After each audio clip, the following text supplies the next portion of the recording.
अस्सलामुअलैकुम, कैसे हैं आप सब। उम्मीद करती हूँ कि सब ठीक ठाक होंगे। मैं बनाऊँगी आज खीर, जिसके लिए मैंने लिया है 2 लीटर फ्रेश मिल्क। दूध को अच्छे से बॉयल आने देंगे। बॉयल आने के बाद 4 मिनट दूध को पकाएंगे और इसी के साथ शामिल करते हैं 4 अदद छोटी इलायची। ऊपर से लगाऊंगी ढक्कन। दूध को अच्छे से बॉयल आ चुका है और 4 मिनट के लिए मैंने अच्छे से दूध को पका लिया। अब इसमें शामिल करेंगे चावल को मैंने 3 घंटे के लिए भिगो दिया था और हाथों की मदद से अच्छे से मसल लेंगे। अब करेंगे चावल शामिल। बर्तन को करूँगी अच्छे से साफ। थोड़ा सा पानी डालेंगे, तकरीबन 1 कप, और हल्की आंच पर पकाएंगे।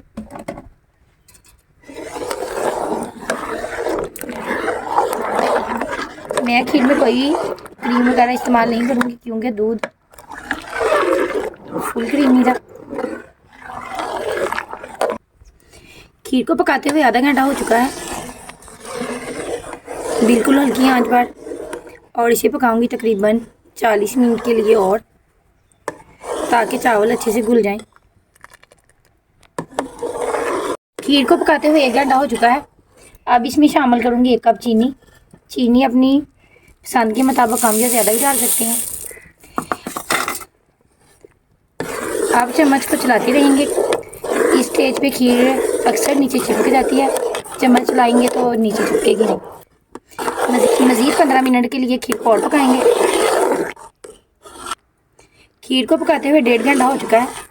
मैंने खीर को पकाया है बिल्कुल हल्की आंच पर, और माशाल्लाह मज़ेदार सी खीर पककर तैयार है। देख सकते हैं यहाँ पर चावल भी अच्छी तरह घुल गए हैं। अब मैं इसे निकालूंगी डोंगे में और करूँगी इसे गार्निश। मैंने खीर के अंदर कोई भी ड्राई फ्रूट इस्तेमाल नहीं किया क्योंकि मेरे बच्चे पसंद नहीं करते। मैं करूँगी एक डोंगे में अलग गार्निश और दिखाती हूँ आप लोगों को।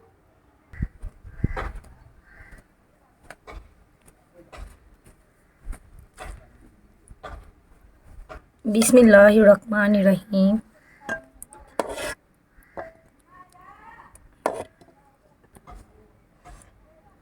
सबसे पहले लगाएंगे खोपरा गिरी कश की हुई,